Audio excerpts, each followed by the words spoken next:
Now let's see about fifth unit of software testing. This is the test documentation. This unit contains goal of testing, test plan, test phases, test strategy, resource requirements, test schedule, writing and tracking test cases, bug tracking system, metrics and statistics, risk and issues. Let's see about one by one. Uh, Now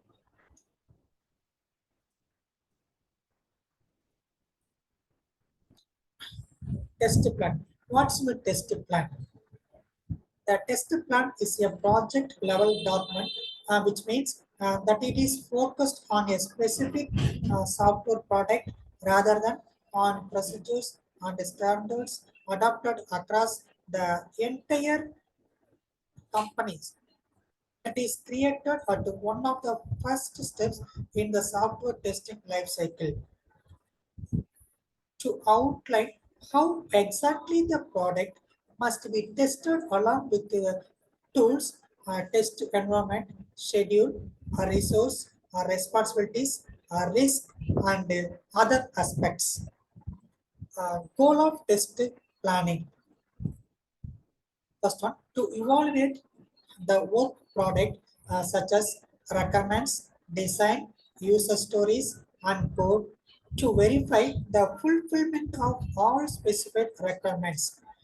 To validate if the test object is complete and works as per the expectation of the user and the stakeholders to build confidence in the quality level of the test object, uh, to prevent defects in the software product, to find defects in the software product, to provide sufficient information to stakeholders to allow them to make informed decisions, especially regarding the level of quality of the test object, to reduce the level of risk of insufficient software quality, to comply with contractual, legal, or regulatory requirements or standards, and to verify the test objects compliance with such requirements or standards,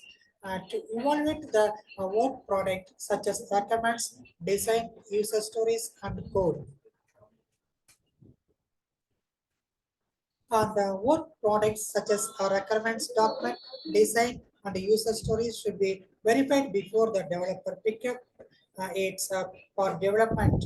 Identify any ambiguity or contracting requirements at the stage saves considerable development and test time. To verify the fulfillment of all specified requirements. This objective reveals the fact that the essential elements of testing should be to fulfill the customer needs. Testers test the product and ensure the implementation of all the specific requirements have. Developing all the test cases regardless of the testing technique ensures verification of the functionality for our executed test cases. To validate if the test objects is complete and works as per the expectation of the user and the stakeholders. Testing ensure the implementation of the requirements along with assurance that they work as per the expectation of users. This idea of test is called validation. It is the process of checking the product after development. Validation can be a manual or automations to build confidence in the quality level of the test object. One of the critical objective of the software testing is to improve software quality. High quality software means a lesser number of defects. In other words, the more efficient the testing process is, the fewer errors we will get in the endpoint. To prevent defects in the software product, One of the objectives of software testing is to avoid the mistakes in the early stages of the development. Early detections of errors significantly reduce the cost and effort. And the prevention of defects involves doing a root cause analysis of the defects found previously and after that taking specific measures to prevent the occurrence of those type of errors in the features.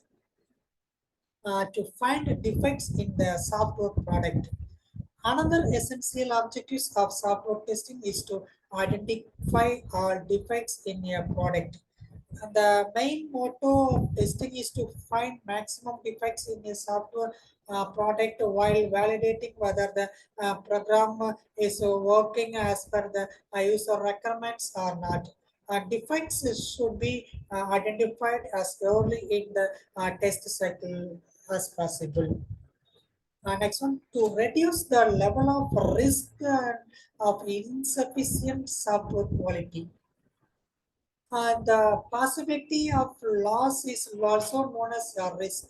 The objective of software testing is to reduce the occurrence of that risk. Each software project is unique and contains a significant number of uncertainties from different perspectives, such as market launch time, budget, and the technology chosen, implementation, or product maintenance. Next one, to comply with contractual, legal, or regulatory standards and to verify the test object compliance with such requirements or standards. This objective ensure that the software developed for a specific region must follow the legal rules and the regulations of the region. Moreover, the software product must be compatible with the nation and international standards of testing.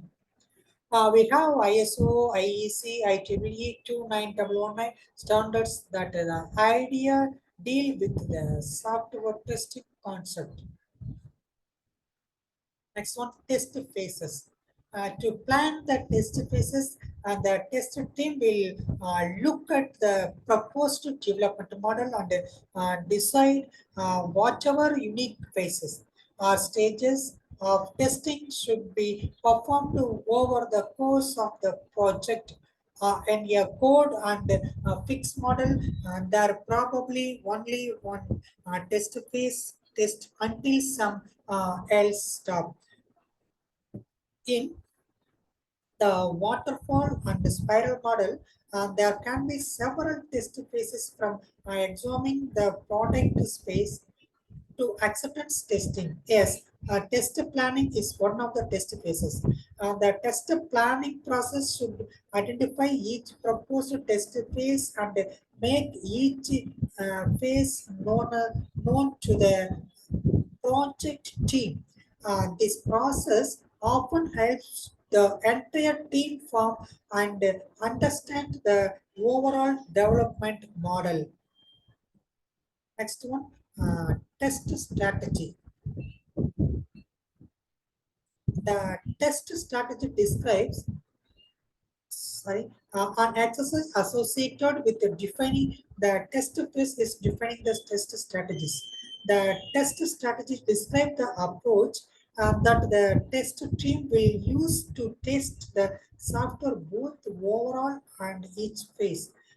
Think back to what we have learned to so far about software testing. If we are presented with a product test, we had need to decide if it is better to use black box testing or white box testing. If we had decided to use mix of both techniques, but we apply each to and to which parts of the software.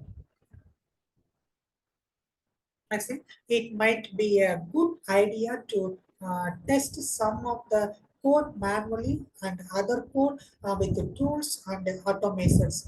If tools will be used, do they need to be developed or can existing commercial solutions to purchase? Next one, resource requirements. Planning the resource requirements is the process of deciding what's necessary to accomplish the testing strategies. Everything that would possibly be used for testing over the course of the project needs to be considered. For example, people, equipment,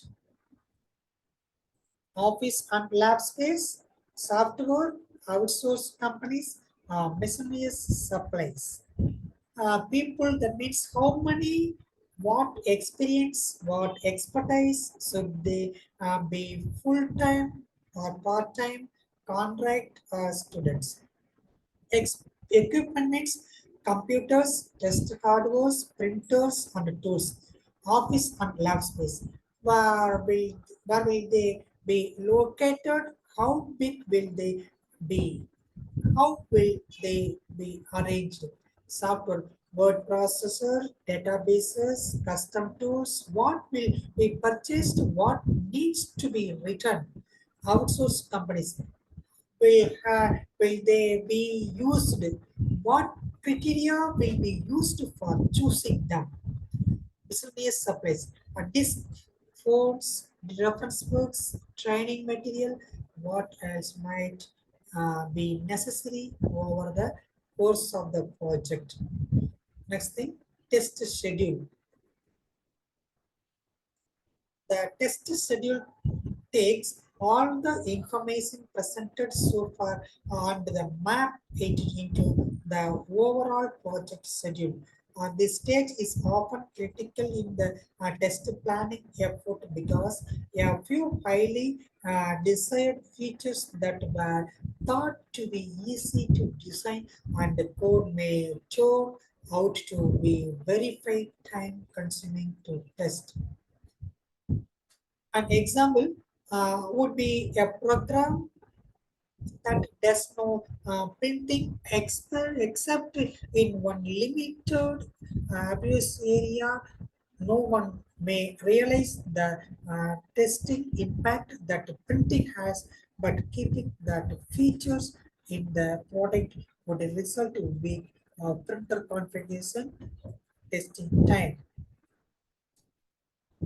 Next thing, writing and tracking test cases.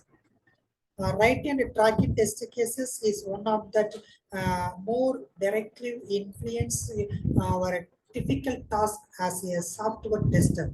Initially, we may be involved only in running test cases that someone else has written, but we will very soon be written them for yourself and for other testers to use. Uh, it will teach how to effectively develop and manage those test cases to make our testing so go as efficient as possible. Highlights of the this writing and track test cases: organization, repeatably, tracking, and proof of testing. Next one, bug tracking systems. Next one, bug tracking systems. Uh, the remainder of this, sorry, by now it should be clear that the bug reporting process is a complex best that requires a great deal of information, a high level of detail, and a fair amount of discipline to be effective. Everything we learned so far in manual bugs reporting and tracking, automated bug report and tracking. This is the next metrics and statistics. Metrics and statistics are the means by which the progress and the success of the project and the testing are tracked. The test plan process should identify exactly what information will be gathered, what decision will be made with them, and who will be responsible for collecting them. Next, risk and issues. A common, very useful part of test planning is to identify a potential problem or risk areas of the project. One of that ones that would have an impact on the effort. As a software testers, we will responsible for identifying the risk during planning process and communicating we concern to our manager and the project managers. These risks will be identified in the software test plan and accounted for the in the schedule. Some will come true, other will turn out to begin. The important thing is to identify them early so that they don't appear as a surprise alert in the project. This is the software testing.